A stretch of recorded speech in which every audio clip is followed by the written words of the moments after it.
Hello everyone, my name is Himanshu Paliwal and I welcome you all in this video lecture series. Subject है science और आज हम motion chapter के जो questions बच गए हैं उनको फिनिश करते हैं। क्वेश्चन नंबर 6 तक हमने लास्ट वीडियो में देखा था। आज हमारा पहला question number 7। Ball is gently drop from a height of 20 metre if its velocity increases uniformly at the rate of 10 metre per second square with what velocity will it strike the ground. आपको इसमें initial height given है, जैसे आप अगर किसी building से ball को drop करते हो, ठीक है, हाइट आपको गिवन है। एक्सेलरेशन देखो यहाँ पे बोला है यूनिफॉर्म वेलोसिटी की जो रेट गिवन है, वेलोसिटी रेट मतलब क्या होता है हमारे लिए, एक्सेलरेशन ही होता है। मतलब आपको डिस्टेंस गिवन है कितना, 20 मीटर, क्योंकि अगर आप हाइट से ड्रॉप कर रहे हो तो जितना ड्रॉप होगा, जितनी हाइट होगी उतना ही ड्रॉप होगा।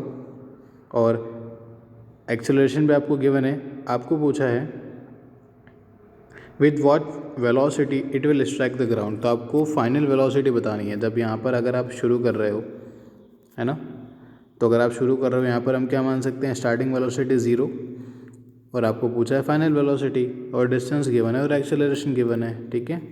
तो फॉर्मूला कौन सा लगाएंगे हम, v² minus u² is equals to 2a और s, क्योंकि हमें s मतलब हाइट पता है, डिस्टेंस पता है कितना 20 मीटर, एक्सेलरेशन पता है, यू भी पता है। इनिशियल अगर आप बॉल को जस्ट ड्रॉप कर ही रहे हो तो उस टाइम पे उसकी स्पीड हम क्या मान के चलते हैं, 0।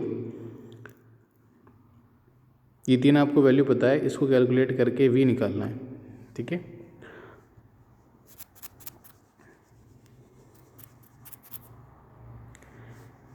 इसी का आपको सेकंड क्वेश्चन पूछा है, after what time it will strike the ground. तो कितने टाइम बाद ये ग्राउंड को स्ट्राइक करेगा। तो काफ़ी ईजी है, आप कोई सा भी फॉर्मूला लगा सकते हो। अगर आप चाहो तो a is equals to v minus u by t से हम कर सकते हैं, जिसमें आपको u पता है, इनिशियल वेलोसिटी 0, v अभी जस्ट कैलकुलेट किया हमने, ठीक है, और a भी पता है। तो ये तीन वैल्यू पता है और आपको टाइम निकालना है। इसको सॉल्व करके टाइम भी निकाला जा सकता है।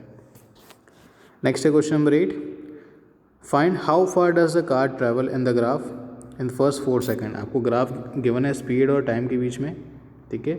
आपसे पूछा है कि फर्स्ट 4 सेकंड में कितना ट्रैवल करती है।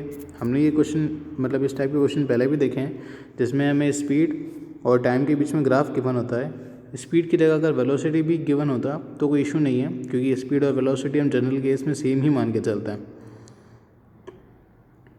यहाँ पर हमें डिस्टेंस निकालना है, फर्स्ट 4 सेकंड में ट्रैवल किया हुआ। तो आप क्या करोगे, speed into time.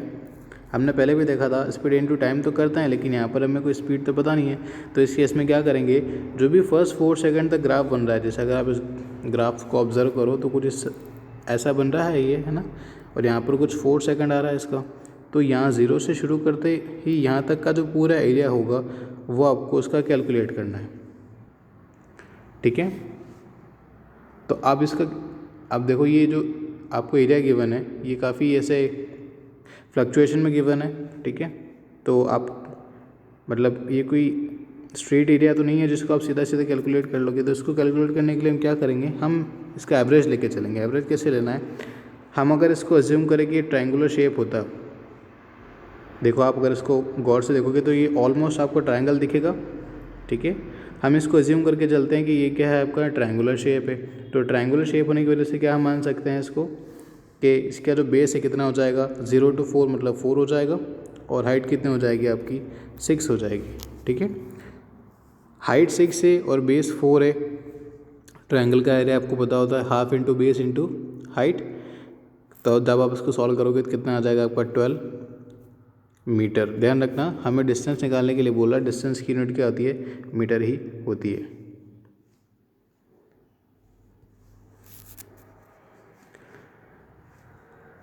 Shade the area on the graph that represent the distance travel by the car during the period. तो यही वाला जो अभी हमने एरिया निकाला है, इसी को क्या करना है, शेड करना है। शेड करने का मतलब होता है उसको ऐसे, जैसे ग्राफ है आपका, है ना, उसको ऐसे ऐसे हैचिंग करना है, शेड करना है।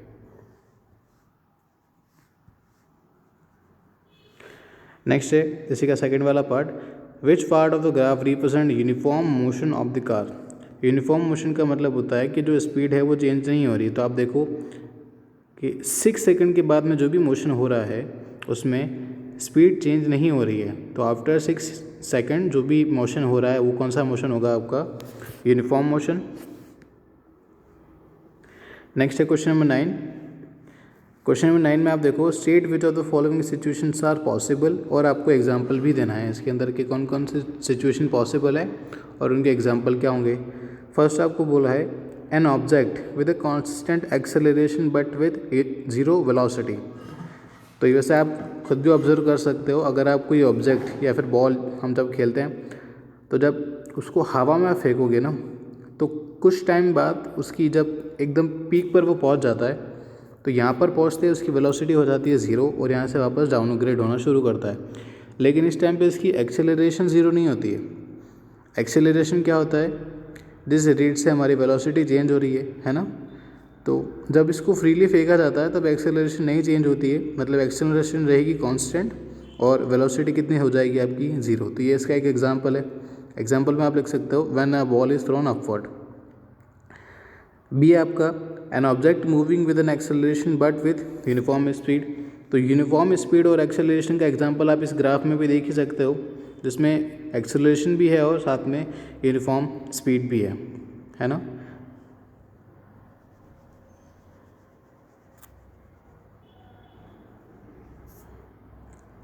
नेक्स्ट है इसी का सी वाला part, N object moving in a certain direction with an acceleration in the perpendicular direction. तो वैसे अभी आपकी ये वाला पोर्शन आया नहीं है, लेकिन जब आप सर्कुलर मोशन पढ़ते हो, हमने थोड़ा बहुत इसको ब्रीफ में देखा भी था। सर्कुलर मोशन में क्या होता है, अगर आपको ध्यान हो तो हम क्या करते हैं, उसकी डायरेक्शन जब नापते हैं, देखते हैं मतलब, तो उस पॉइंट की डायरेक्शन क्या होती है, जो भी उसके पास से टेंजेंट निकलता है वो उसकी डायरेक्शन होती है ना। तो इस केस में क्या होता है कि जो एक्सेलरेशन होता है वो उस डायरेक्शन के परपेंडिकुलर होता है, क्योंकि एक्सेलरेशन लग रहा होता है बाहर की तरफ, आउटवर्ड, लेकिन हम जा इस तरफ रहे होते हैं। या फिर आप देखो तो जो प्रोजेक्टाइल मोशन होता है, प्रोजेक्टाइल मोशन का मतलब जब कोई ऑब्जेक्ट ऐसे थ्रो किया जाता है ना, तो उसके हर एक पॉइंट पर जो भी एक्सेलरेशन होता है और जो भी डिस्टेंस होता है, उसका जो ग्राफ बनाओगे आप, उसमें 90 डिग्री एंगल निकल के आएगा। ठीक है, तो एग्जांपल के तौर पे आप लिख सकते हो a body moving in either projectile motion और अ सर्कुलर मोशन। ठीक है,